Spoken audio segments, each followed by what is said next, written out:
Jangan engkau mencoba menduakan Maha Esa, kerana itu sebenarnya kezaliman paling nyata. Minta keampunan pun darinya, andainya engkau bersalah. Allah menyayangi hamba-hambanya yang bertaubat dan berserah. Aku sayang kamu, aku cinta kamu, engkaulah permataku, engkau jantung hatiku. Pada Allah ku meminta, jadikan kamu penyejuk mata. Moga-moga diterima buat bekalku di alam sana.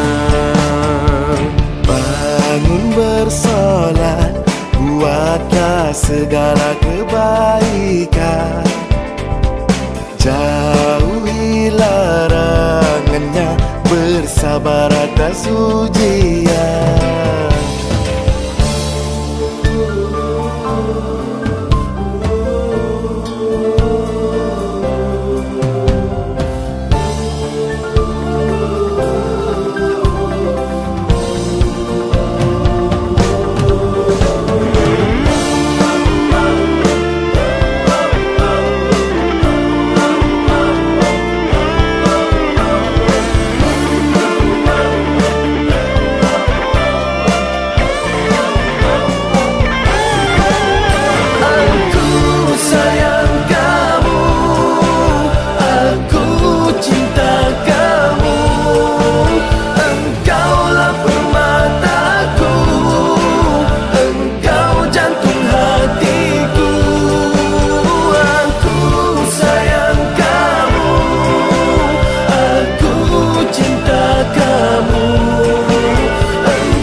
Aku meminta, jadikan kamu penyejuk mata.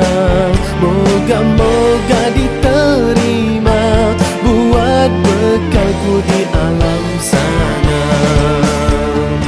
Hormati ayah, ibumu yang sukar membesarkan, mentaati keduanya, jadikanlah amalan.